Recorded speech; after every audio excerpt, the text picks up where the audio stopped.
And yeah. Hello everyone, Assalamu alaikum wa rahmatullahi wa barakatuh. We are live and I need to welcome everyone today's session and today's webinar with SRTIP Park. We are very grateful that you are here today.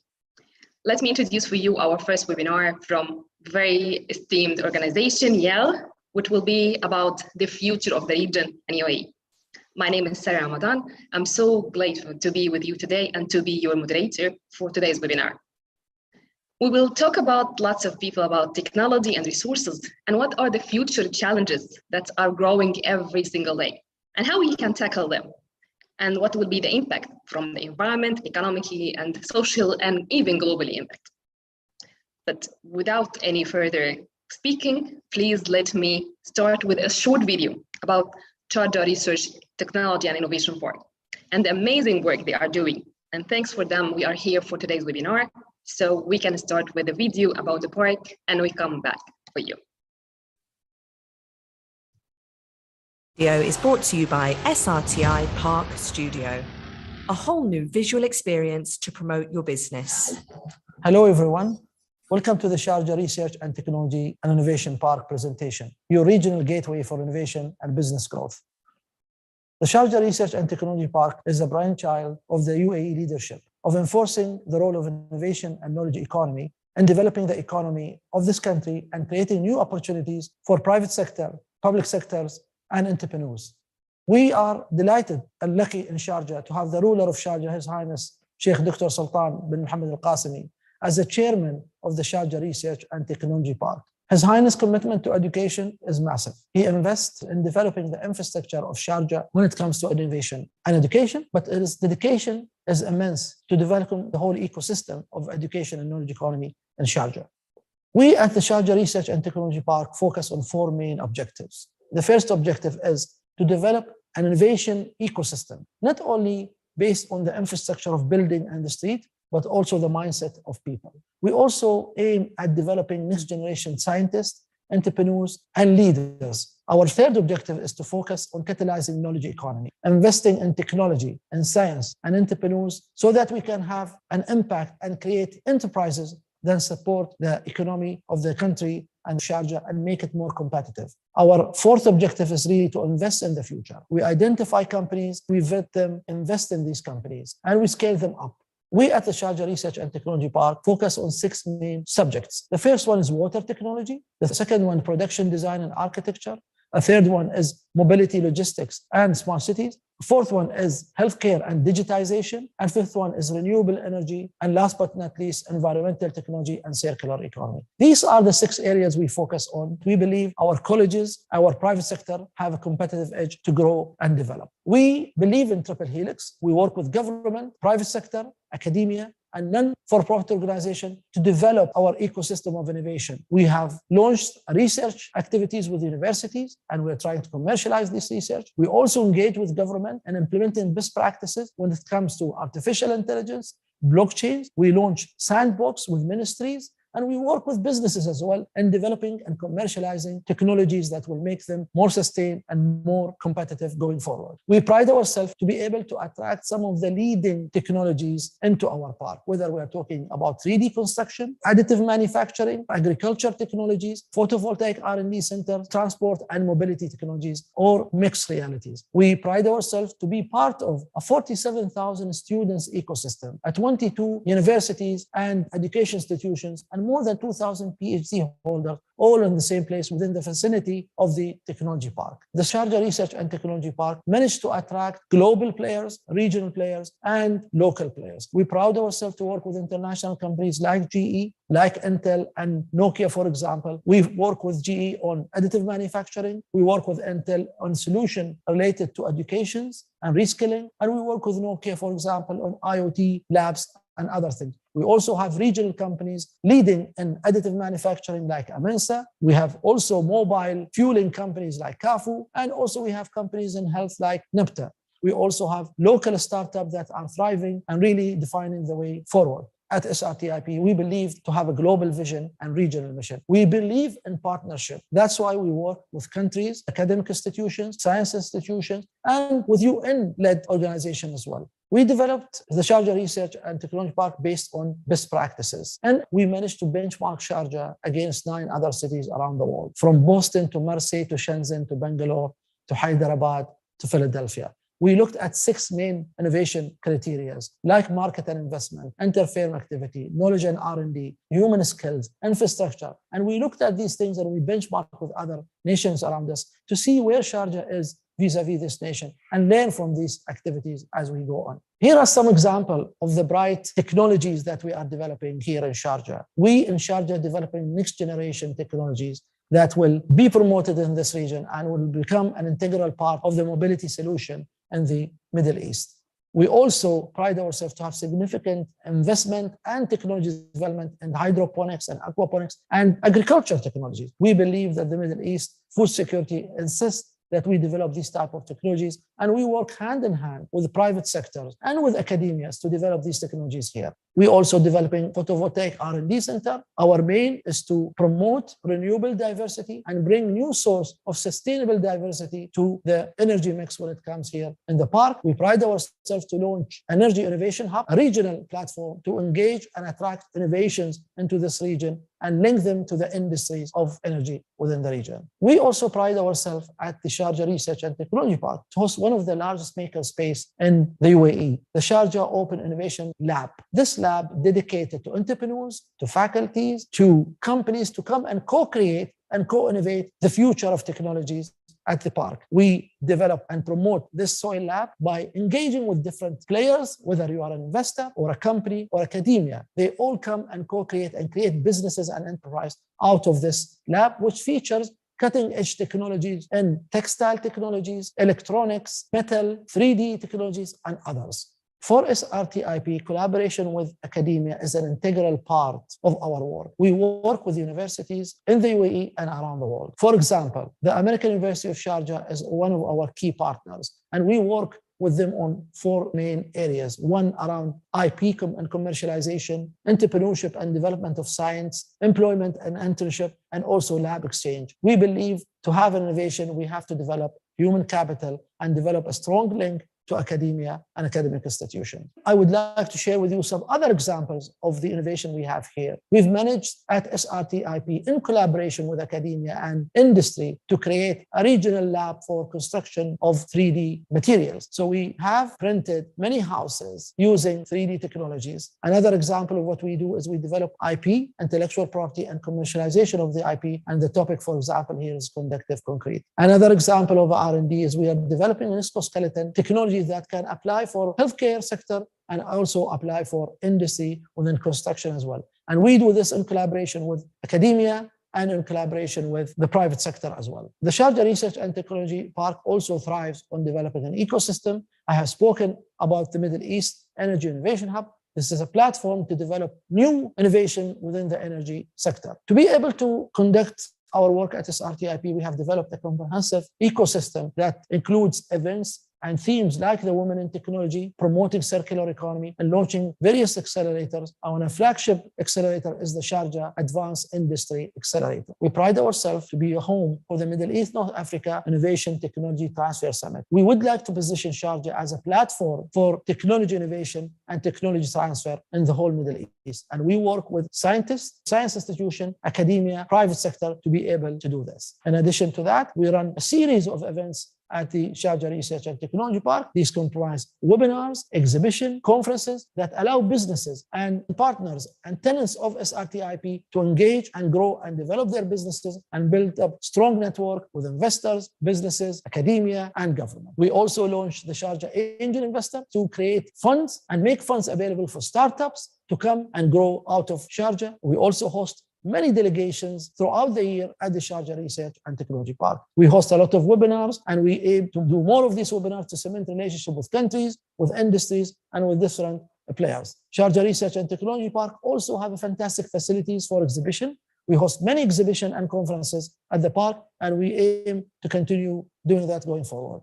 This is a summary of the Sharjah Research and Technology Park. I hope you enjoyed the presentation. We look forward to working with you, to partner with you, and grow with you. Thank you.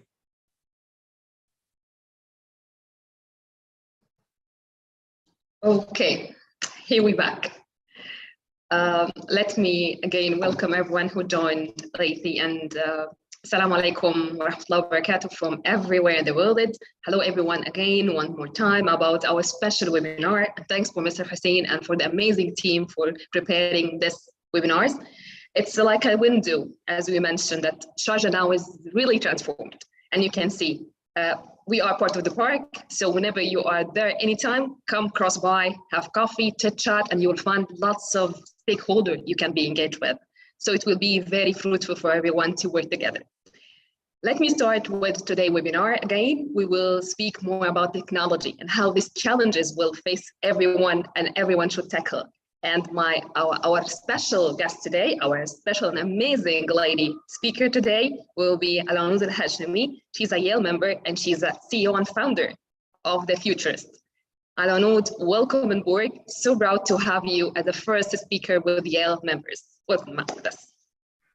Thank you, Sarah, and thank you, Sharjah Technology and Innovation Park. I'm excited to be here and I look forward to sharing latest insights and journey, maybe information and updates, and hopefully it will be helpful for someone out there. Yeah, sure. It will be very inspirational, I'm sure, at the end, and we will go through different parts and different challenges you faced. So in a wrap, what we will do, that we will have a chit chat, a talk that will be more between me and you. So I'll be your moderator today, allow me. And then we will have an open discussion, maybe like we have almost 1 hour, 45 minutes, and we will open the door for Q&A. So please prepare your question at the end, so Alanoud will be ready to answer, or we can highlight whatever you need to speak about that will be. At the end, we will have also another 5 minutes for closing words, and we will wrap up our meeting or webinar for today. So let me start directly, so not to waste time, and to start with Alanoud. Alanoud, you are, we can say, a founder, you are a leader, you are a lady, an Emirati lady. You went through lots of journeys. I need to listen to you more about from where you started to be an entrepreneur, to be a leader, to be impactful person. Can you give us more glimpse about your journey and the ins and outs in your journey? It's a very long answer. I'm gonna try to keep it very short. I don't want to bore everyone, but I do believe, first of all, that there's, it started with trying to find what I'm really passionate about, something I really care about, something that is important and critical to me, something that made me happy when I do it, you know, trying to find that. And when I say that, I'm not talking about sports or a hobby. I'm talking about in the business world, as the Middle East emerging and learning and developing an ecosystem for entrepreneurship. It was great to have these amazing examples and role models to actually see, oh, I can do it. I was upset there was not enough women achieving that, you know, being the next unicorn or being the next big company. So I faced some challenges and failures, and which I like to call them my best friends. Every failure added something to me. And through that journey of trying to find myself and what I really like, I did not wait. I was actually working and learning helped me. And well, you know, like in a career and having a job and starting my first small and medium enterprise, the second one, all of that shaped me and helped me and made me who I am today, to find what I'm really passionate about and turn it into a business model. Okay, that's great. But let me take it more deep, because here in this Sharjah Innovation Park, we are the hub for collecting everyone, government, with private, with entrepreneurs and researchers. We have lots of research and amazing minds here. As a lady, as an Emirati lady, how you found it in the beginning? What were the challenges? I know it's not one challenge, but what will be the main, we can say, black stone that bothered you? So give us more. I think women around the world almost face the same challenges. It depends on some cultural aspects in different locations. Nevertheless, challenges is faced by all human beings, whether women or men. Maybe we need to try twice or three times harder to get certain things done, or to have the access to some aspects. For example, men in our culture have a better social interaction than women that can help them share their insights, their ideas, so they can actually have a better reach to investors, to better reach to mentors, etc. But alhamdulillah, I think with time in the last 10 years, I can proudly say that women are actually having, they're khalas, empowered is not an option. They have an impact. We don't need to be empowered. We are powerful enough to have an impact. And the challenges are faced by everyone. I think it's just who is the person you're talking to and what is their perception of women. So you'll find some people who are very supportive and it doesn't matter. And you'll find people, and I think the other way around is possible also to happen, for a woman or someone to think, oh, you don't have this, or maybe you're not qualified enough, for example. The challenges that we face, and if I can mention a few, as you mentioned. So I think, first of all, trusting in myself. So sometimes the challenges that we have is ourselves. That's the first challenge. Knowing that you're capable, that you have the potential, and knowing that you will never be perfect. You don't need to have a perfect idea. You don't need to have a perfect business model. Just start, do your homework and start, and then things are going to come together and fall in its place. That's the first challenge. The second challenge, finding the right mentor. And when I say a mentor, is someone that you look up to, have enough experience to learn from, have a lot of knowledge to learn from. But don't forget, your mentor, once you reach their level, you need another mentor. So your mentor becomes your friend, becomes your partner, might be your investor, but you need another mentor. Having a mentor is like having this parent who's like Bill Gates, you know what I mean? Or someone like that, you know? It's like this person who have a lot of knowledge that can share some insights and help you through your journey. The third thing and the final thing, there's a lot, I would say, how to study, research, do your due diligence, your R&D, and develop your product or service, and how to test it and do surveys and get feedback. Follow your gut feeling, because sometimes people don't know what they really want. They did not know Netflix works. Now Netflix does work. So, you know, that's just an example. Okay, that's amazing. So I'll come back to the mentorship and finding a mentor, because this is, I guess, it's one of the biggest challenges everywhere, not only in Arab, but again, in UAE, I guess a big transformation happened during the last 10 years, especially in the women empowerment and this kind of involvement and everything. But let me know more, and we need to listen to you more about how Futurist, you are the CEO and founder of Futurist, how your company in agri-tech started, what the story behind, and what you are aiming to go. I'm going to take you guys on a bit of a journey with me, if you allow me, of course. It's a stressful journey. Not always pleasant, but it's a beautiful one, because there's growth in that journey. And I think sometimes you're in the right place in the right time. Luck does play, it is a factor that plays a role in your journey. Nevertheless, you're the one that making the decisions. So you might have all the luck, but you made all the wrong decisions, or the other way around. You made all the right decisions, but had no luck. So if you have both, you're doing well. You're in a good place. I do believe it. Like I mentioned, I was looking for my passion, and I come from a media background. I was a marketing guru. I was doing a lot of strategic partnerships, working with different stakeholders. I studied biotechnology, so I was always into science and botany. I had an interest in these subjects, and then I studied in MIT digital transformation, and then did a global MBA, University of Manchester. All of that coming together. It did not happen at one go. I literally worked before I finished my higher education. I had to support my family. We're 3 girls with a single mom. So I had to support my family, and family always comes first. You know, they're your backbone.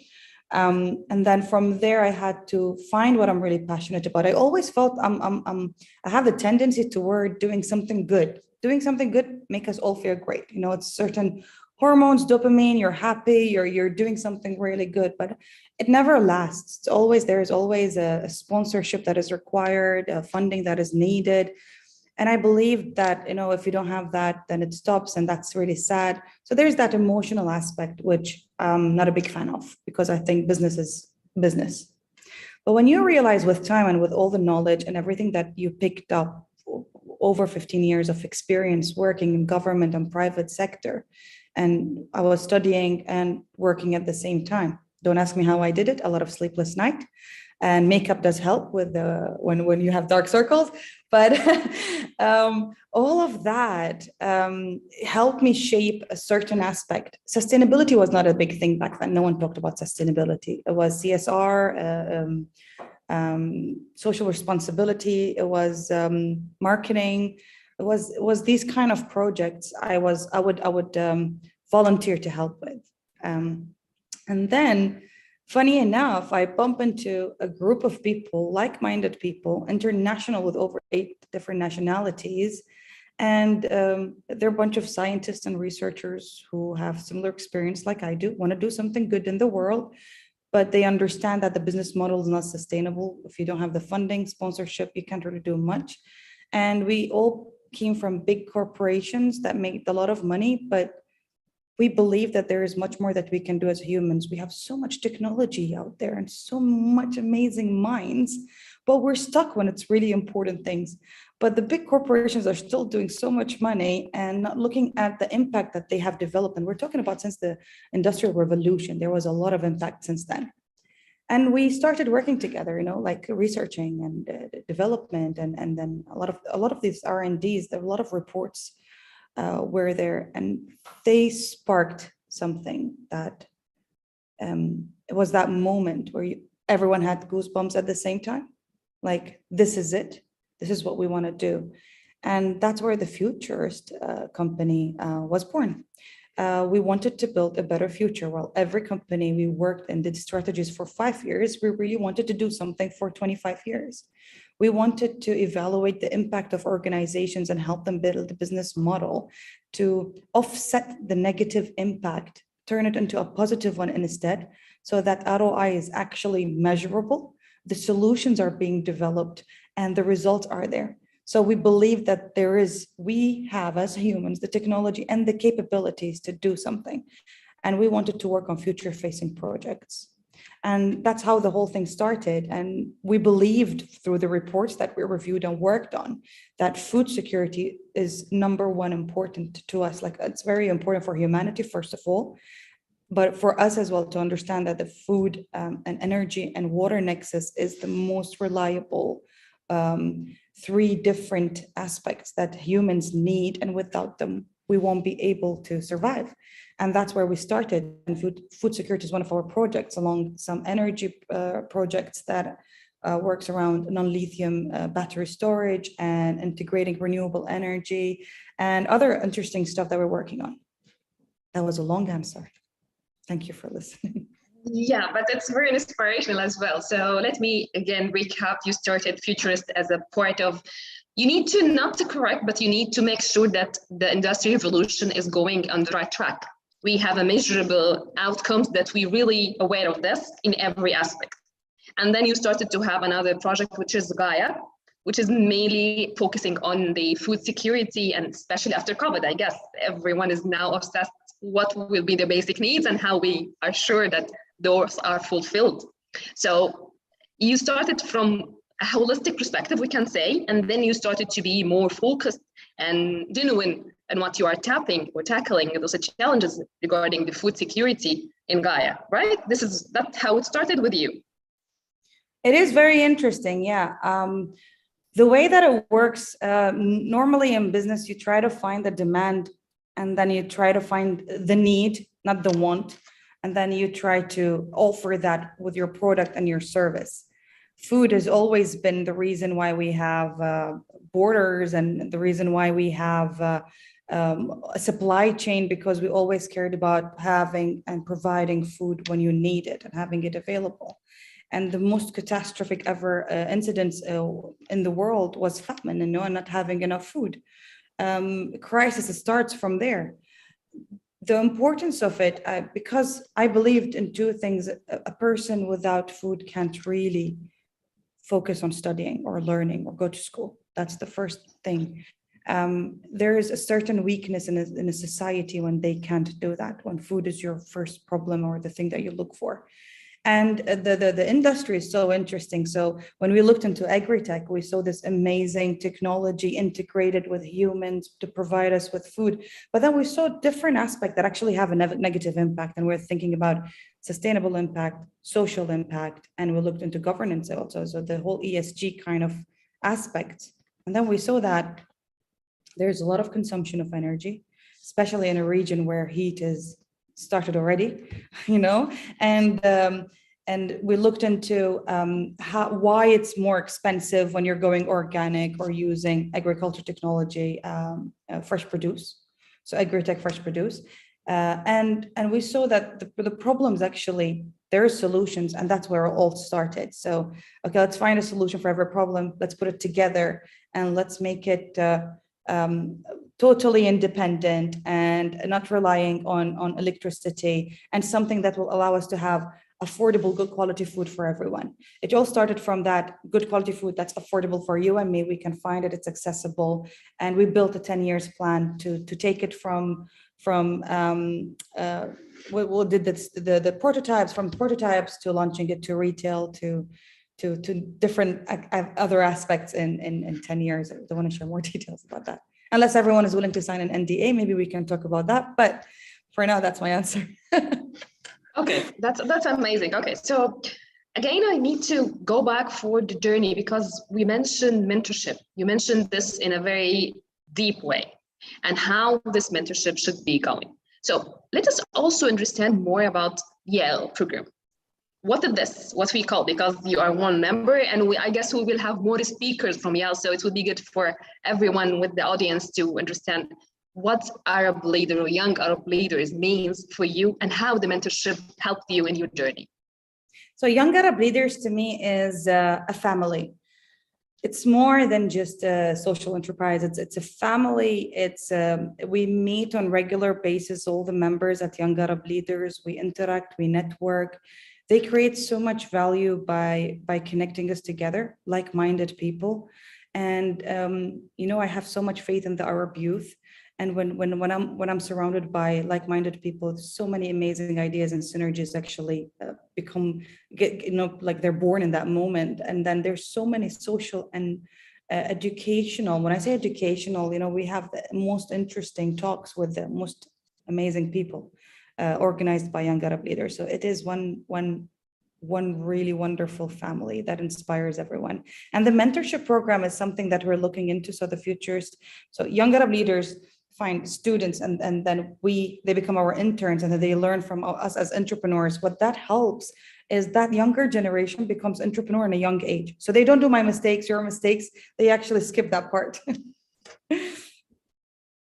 Okay, that's really it's very painful, but okay, we got lots of feedback and comments on the chat, which is amazing about how this is going and this kind of women empowerment, and we are so grateful for everyone, for every single man who are supporting, for every father, for every man behind either a husband or whatever you are in position. Even if my manager, I will never imagine that I can go anywhere without the support of my male dominant industry. We were in healthcare and everyone, around you, but I will never forget my first manager because he was such an inspiration for me.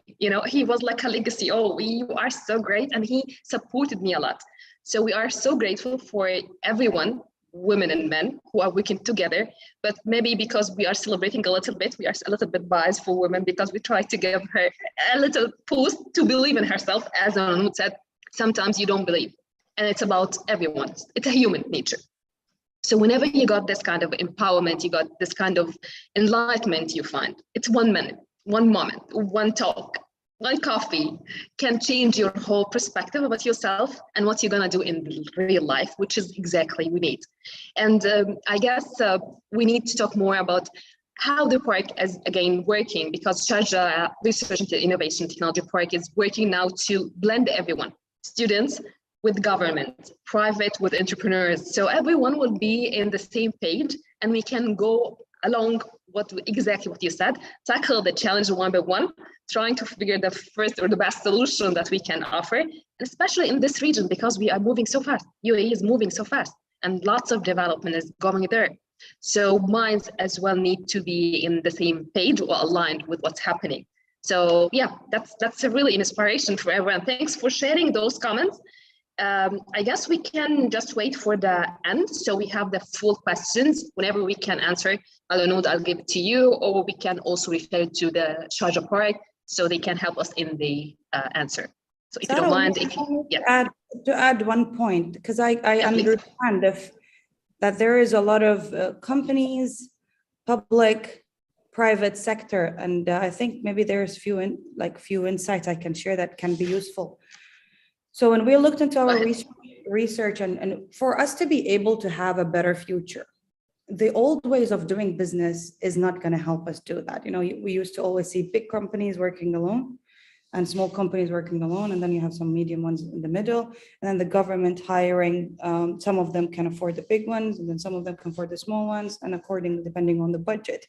Nevertheless, now with understanding ecosystems and how they work, you know, freelancers play a huge role. So you have freelancers who are feeding into the small and medium enterprises or even the big companies, but collaboration is the essence of the future. And I worked with one of the leading automobile companies last year in Q4, which we were working on launching electric vehicles. And the beauty of it, it's exactly what we're talking about. Electric vehicles, for example, is that's something that's growing a lot. The percentage of growth that we're going to have almost, if I'm not mistaken, by 2035, 30% of the car is going to be either hybrid or electric, which is a huge jump. And it's like 112% jump. So it's really big. And when we look into these figures and understand it, I'm just giving an example. These companies needed small and medium enterprises to help them as a plug-in concept because they're more agile. They can do certain prototypes and certain testing very faster. They partnered with them and then they became part of that big organization. So the future is all about collaboration between big organizations and smaller organizations, small and medium enterprises. Nevertheless, each of them can implement ESG in different ways. Big organizations, especially the ones that have manufacturing, like circular economy is very important, looking into how waste management is actually being managed. And here in Sharjah, you know, we have BEA. BEA is amazing. You know, they've been turning waste into energy. There are so many aspects that can be considered. The CapEx might be something that a lot of organizations look into and go like, oh, it's a big amount. But the ROI can be in few years, you'll be able to actually measure the ROI, if not from the first year. So look into your ESG, look into your sustainability plan, and look at collaboration. Small and medium enterprises can actually help you with your ESG. And that's what I wanted to share with everyone.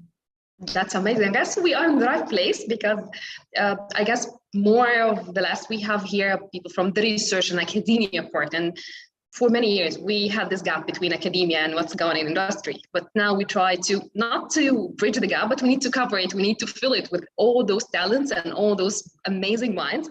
So I guess now it's more reachable for even everyone, because for you to start, it would never come without the research, without deep digging into science. And yes, technology will empower people, and we are very looking for the education part, which is the main, where we can get the talents, where we can get this pool of, you know, people who can not only develop, but they will create a different ecosystem. Still, our ecosystem is new, so we are growing every single day. And again, as you mentioned, this kind of collaboration between the big corporates, between startup, between researchers, between freelancers, all this kind of collaboration, as long as we are going in harmony more, it will make sure that we are on the right track because everyone is involved. So thank you for addressing this. It's very essential for everyone. Let me go for one more, like a question, we can say. It's like we try to get as more answers from you. In agri-tech, I'd like to focus more on this. Where do you find the opportunity there? Especially in a country like UAE, where the challenges are, because we need to encourage more people to come from the research, academia, and from the corporates or even startups to work on this area. How do you find it? I do believe in agri-tech. Looking into, when you talk food security, is not salad security. So having leafy products and tomatoes is not food security. So there's a lot of potential and opportunity in developing solutions that can help us use agri-tech to grow the things that we most import. So in our region, for example, so let's say you're from Egypt, right? So Egypt have a great agriculture. You guys almost grow almost everything in Egypt. You have from citrus and orange up to potatoes and marrows. You have almost everything. In the UAE, we have literally a window of 5 months to be able to grow our own produce, unless you're doing it using agri-tech. So that's greenhouses, different structures being used. So we're creating a controlled environment to grow fresh produce. Now, what the opportunity here, once the UAE, we are not allowed to produce, and we're talking the UAE imports 80% of its fresh produce. It's all coming from outside. So once you're not allowed to produce it locally, the prices of the things being imported goes up. That's your opportunity. So focus on what you can grow, do prototypes, test things, see what is required. R&D is very important and it takes time. And maybe that's where the big organizations and the R&D centers can help with funding these R&Ds, helping building these prototypes, testing them, getting result, and then find like a place like to find the big corporations that want to try that out. And it's a plug and play concept. Okay, brilliant, it works, let's do it together. And everyone is happy because you gave them a solution. Maybe they did not find because you're doing the R&D. The other aspect is using technology. And I think I'm happy to share this because I don't see anyone as a competition. There's so many people to feed in the world and the population is increasing. So we need more companies to produce fresh food and find alternatives, whether it's a plant-based protein, looking into options that can be sustainable and let's say not harms. This aspect that to look into is not harming the environment, but feeding us. Think about that when you develop anything agri-tech related, because if we develop solutions that produce a lot of high emission, think of it this way: for every temperature 1 degree Celsius increase in temperature, we're losing 10% arable land. So we're not helping us. We're reducing the fresh produce that we can get from traditional farming. By 2050, 50% of the world going to be importing from the other 50%. That's half of the world. It's really scary number, but that shows you the opportunity. Look into that and look into how you can use AI to reduce your OPEX. So these are that's amazing. Yeah, that's very great. Actually, I guess we have few projects already running in the park regarding the agri-tech and the smart agriculture and using AI. And here as well, we have lots of people are attending today from either the University of Sharjah or different places in the world. They are very interested to collaborate and bring brilliant ideas that we can test, can make the prototype, and also check where it can fit in the UAE economy. Because I get this the main core. After the COVID, everyone is caring about localization more than internationalization. This kind of cosmopolitan, yes, that's good. But again, how we can make sure that we are locally secured in every aspect, especially basics, that will be our main focus. So thank you for addressing this as well, Anoud. It's really amazing. I want to say, the other opportunity, I don't want to be stingy, so I'm going to share some interesting information. So as a Sharjah Research Technology and Innovation Park, it literally falls in the pipeline of what the UAE is trying to achieve here. So I'm going to give you 3 different strategies to think about when you're working on your technology and innovation. So you have 300 billion strategy for manufacturing in the UAE. So any solution where you can manufacture things in the UAE, be part of a supply chain, be a supplier for one of the biggest brands. Because if you do it here, it will be cheaper and easier to supply for the big brands because there's logistics cost. And you saw what happened in COVID. Backlog of containers and ships, no one was moving. Until today, chips are very expensive as well, manufactured in the East. The other aspect, strategy to look into, you have the food security strategy, you have the carbon neutral strategy, how we can go carbon neutral, whether it's renewable energy or other forms that can offset emissions. And I will add one interesting, the 2171, after our amazing Mars mission, there is 100 years commitment to invest in the space sector. That means because the Arab history is beautiful, we were the place where astrology started and math started and chemistry and all of these, and we need to go back and learn from it and believe it and live it. You know that our youth is 50% of the population. If they believed and their capabilities, we can change the Middle East. And to have a strategy that is focusing on 100 years for the space sector, they believe in the youth and the power of the youth. And therefore, the sector that's going to be able to supply for this strategy will have a potential as well in the future, whether it is testing, whether it's developing different scenarios. Look into it. So you have people testing to see soil, to test the air, to test even food security, because they believe that Mars used to be Earth, similar to Earth once upon a time, and it lost its sphere. So look into it. And these are growing, interesting strategies that you can literally look into and find what you can add value. And that's where entrepreneurship starts, how you can add value. And I think that's it from my end. Sarah, thank you so much. Okay, that's amazing. So again, we try to make it now because we are in business. So we all the time we speak about the ROI, which is the return of investment, but people now started to speak about ROI, that will be return on impact. What impact that you can leave behind, especially with your organization, either government or even private sector, they are working on the same. Startups are obsessed now with sustainability, which will be into my question. How you define sustainability? Everyone is in the trend now, to be honest. But what is sustainability, and how the small, we can say, and medium enterprise, startups, and even researchers can understand this in a practical way? So we can elaborate more about it, and we can understand how we can put it into the frame. So sustainability is actually is not as simple as people say it or talk about it. There are certain KPIs, there are certain parameters, there are certain aspects that need to be considered when we're talking about sustainability. But the most important and the simplest way, because we're trying to promote it as much as possible. For example, myself, I'm not an expert in sustainability, but I understand it. I have an expert that advised me on sustainability. In the end of the day, I'm a businesswoman that's trying to make future-facing projects. I'm a futurist looking into strategies and trying to project the data that we have and find solutions for problems to avoid them in the future, or try to offset the impact to avoid a catastrophe. So when we talk about sustainability, we're talking about certain KPIs, but the easiest way to understand it is it's not about only recycling, reusing, all the different ways of managing waste, but it's into looking into every aspect. So when you're talking about an organization, especially for startups, it's really hard to say. So I don't print any business cards. I really don't. I stopped printing business cards. I'm using a sustainable option. It's a tap on your phone, get my full details, easier, faster, to avoid printing. That's one way to look into how you can use less paper, use less energy. So it really breaks my heart when I pass by buildings and I can see their lights are on, but there's no one in the office.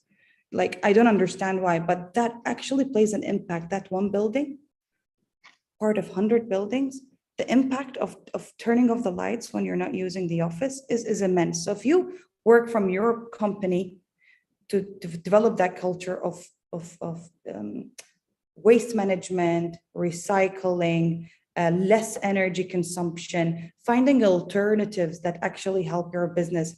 But then there's this other aspect when you look into big organizations with manufacturing. You need to study every department and what comes out of every department and what kind of waste they produce. And then when you look at it's an intensive workshop kind of work. You need a lot of data. And when you see all that information, you will be eliminating so many aspects that have a lot of high emissions. You will have aspect on a social front. So like raising awareness in your company, helping your company raise awareness in their homes, because that's very important. Once you have an aware society, the actions will be taken not only in the office, but at home, in the street, in the road. All of that plays a role. Never underestimate one person impact, because that one person will teach their kid, will teach their brother, their sister. It's a social responsibility on all of us. And then there's the governance part. So if you look at the United Nations SDGs, the SDGs, to understand each point and the parameters and how you can achieve them, they can help you a lot with understanding what can be done and how you can do it. But that's some of the aspects. There is much more.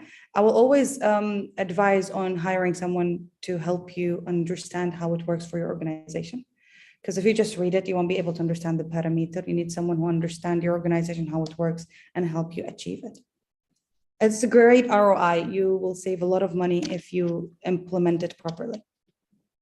Yeah, I totally agree. And I guess from those words, there is a huge opportunity there for startups, because in every single aspect, in every single department, you can find a lot of innovative solutions that you can provide that will be like integrated there. And yes, the big corporates might not be able to address it right now. We are fine, we are doing okay.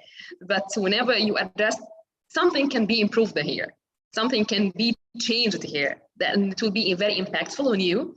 And especially in this area, I guess in the Arab region now, we have more awareness that people are accepting more that word of sustainability, word of change, eco-friendly, using less plastic, or being more aware of your consumption of energy.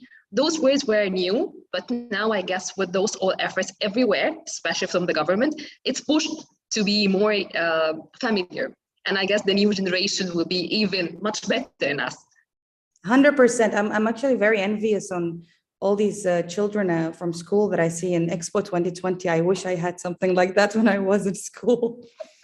Yeah, so take exactly. the opportunity. There is like 15 days or 16 days left. Go and learn about sustainability, create a journey on their application. You will learn so much. It's amazing. It's such an opportunity. Yeah, I totally agree with you. You know, I have a young daughter, and she's giving all the time, she's telling me I need to bring lots of money. And why? Because I have one organization, they are planting lots of trees around the globe, and I give a donation for them. They are doing such a great job. We are wasting our life. So more awareness are coming on the way, which bring lots of also change. And this is the right time. So anyone here, you have a good idea, you have a good assumption that might be work for every aspect, please go ahead and check and decide it. We have lots of events again in the park, in the Sharjah park. So you can go there, you can mingle with people, discuss your ideas. Maybe you can find a collaboration that you are looking for, which will be really amazing for everyone. So yeah, let's do sustainability together. Now. The future is now, don't wait. Exactly. Go and get it done. Yeah, exactly. I totally agree with you. So let me also come back for some of we have lots of good here feedback and comments, and everyone is trying to connect. So I guess Alanoud also, she mentioned her email. You can approach her, you can approach everyone in Sharjah Innovation Park. You can go to understand well. But let me go for one of the questions that's very interesting and related to our topic from Mr. Ali. If there is an open source for sharing the agri-tech knowledge here in UAE, did you find any resources that might be helpful in that aspect? There are some researchers that helped us. For example, I'm just trying to remember the latest. So for the agri-tech, we used a lot of research from NASA and the Russian Space Center. So our technology is based on some space projects that has been done in space for agri-tech. And we did a lot of R&D, a lot of digging up on the best ways to grow the plants, but give them what they need, not what we think they need, whether it's food or light or etc. Also, there's a lot of research available online. So, for example, the UAE Mars mission, all the reports are available for free. You can go and get them and go through them. So all the findings from Mars are available. You'll find reports from different universities in the UAE and different, consultancies. There's a lot of research and studies out there. We still lack, I think, in the region, a regional Middle Eastern Arab R&D and surveys and research to get some more valuable, and that's another opportunity.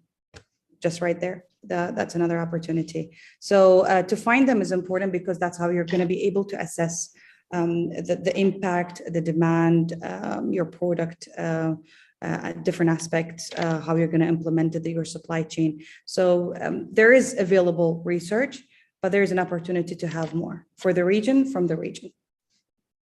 Okay, that's amazing. Okay, yeah, this opportunity, guys. If anyone is very obsessed with this agri-tech, we are looking for a consultancy more and figures that we can rely on the coming project. So go ahead and you can nail it. Again, I have some comments here from people who are looking to like even support for mentorship or being in collaboration with different parties. So please go ahead. That's why we are here, to make sure that there will be a good networking for everyone.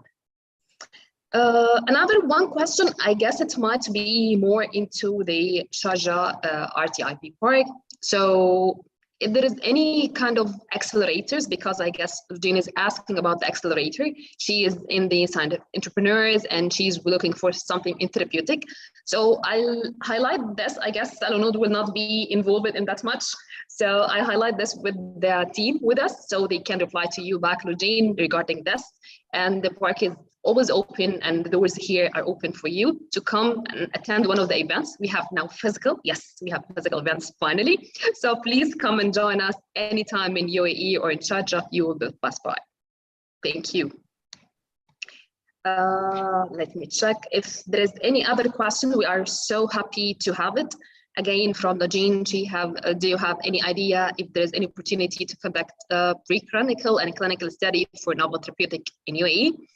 I can take this one because this is my area. I'm in the pharma industry. So yes, there's a huge part, and the clinical research are growing now in UAE. So go ahead, check with the university, check where you need to start from. Are you in the still in the ideation phase? You don't have anything you need to validate in R&D, or you need to go and test because you have a prototype. So again, Jane, we can contact whenever you need. We have all the aspects in the park, different companies, and you can go and check who can support you, and they will be so happy to do. Again, Al-Anuud, you shared your LinkedIn profile. That will be amazing. So people go ahead and let's just connect with Al-Anuud. So make sure that we have it. Yes, sure. Again, I'll write my email as well and the LinkedIn. And if anyone need any support, please, let's do it. We can do this for you.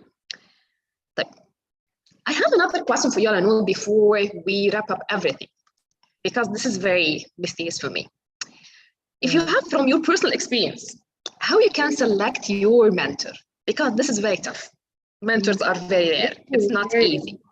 Yeah. Right. So how you can select them, because you mentioned at one stage there might be your friends, not mentors anymore. How you do this, please? So you know how when HR department headhunt someone, you headhunt the person that you want to be. So if you see, like, I would love to be like mentored by Bill Gates, you know, especially with his amazing effort on health and energy. You know, he's trying to provide energy. So he's have a great book. So if you want to learn about like ESG and some of the challenges that we face worldwide, he have a brilliant book, Avoiding a Global Catastrophe, if I'm not mistaken. You know, I would love to have someone like that, and maybe one day I will, and I will be messaging you, Sarah, and I'll tell you, you know what, Bill Gates is my mentor today. You never know. But honestly speaking, so you look around you and you see who is the most, I'm not going to say success, because success is not the key element here. Who's the most person who have achieved at least 80% of what you want to achieve? Achieved 80% of what you want to achieve at least 3 to 5 years. So in 3 to 5 years, you want to achieve what they have achieved. And you literally headhunt them. And if you know them personally, you ask, you go very nice and say, Sarah, I know that you're doing X and Y and Z, and I've been really admiring your work. And I would like to request if you can be my mentor. I'm not going to be able to pay for it. You can say that. But I would really appreciate every minute that I would be able to spend with you and learn from your experience. Nevertheless, I would also like to add value whenever I can to your work. As simple as that. And you'll have a mentor. Very literally find that person and you will become friends with this person. You guys are going to be discussing work and they will tell you, but this happened to me. And someone like me, and I love to say my opinion a lot. So I was saying my opinion. So I was saying, I would have done X and Y and Z. And she goes like, that's a great idea. So I became like advising sometimes and giving her nice ideas. And then we became buddies. And after being buddies, she came to me one day and she said, Anuud, I cannot be your mentor anymore. And I said, oh, okay, why? I had a feeling, but you know, you become friends and a good mentor will tell you, you are now equal to me. You need to find a better mentor. And don't be also shy to go and tell someone, you've been a great mentor, and I think we are great buddies and we'll always be friends, but I need to find someone else now because our relationship is very important and my business is also important. Very simple, straightforward, know what you want and simply communicate it. Oh, wow, that's good. That's tough, but good. Okay, I like it. Okay, so I remember when I started my company, I had a chance to got one of the best like ladies in the world. That's already, she's the hero, you know, and the guru and everything you can say. And we spent together like 10 minutes max. She had no more than 10 minutes, and she told me, I was eager to spend with her my whole life, but only 10 minutes that was available. But she told me I was validating my idea at this time. I want to check that my company is on the right track. And she gave me those words that I needed to make sure that I'm not wasting my time and energy in wrong project. So it was very, very insightful. I will never forget this 10 minutes because it changed my life and make me sure that I'm doing the right thing, which is already what you need sometimes from the mentor.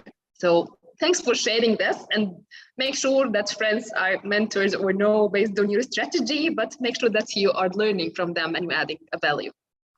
Thank you, Alana. That's really amazing. Let me check if we have any questions. Okay. So I guess people are appreciating your advice, and we have more mentors now, guys, and we have lots of platforms that's already dedicated for mentorship only because here in the world, we are understanding more that mentorship can be a way to change lives, to change and save energy, save effort, save money and everything. So go ahead and find the mentors, and I guess Yale, one of those platforms, we can have it. But I guess I have one question more about how can I get in touch with people from agri-tech opportunities. Can always ask them this. Yeah, you have any communities, you have any like clubs you can have?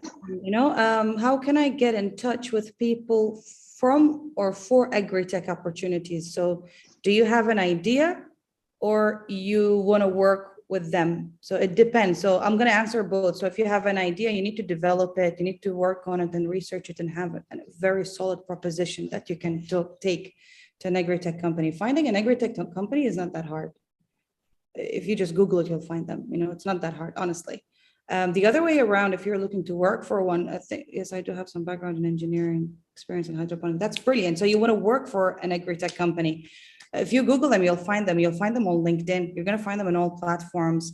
Update your CV, mention what's your strength, and go for it. You know, you can network with people in events. There's a lot of events. The UAE is known for having the international events that bring all people from all around the world.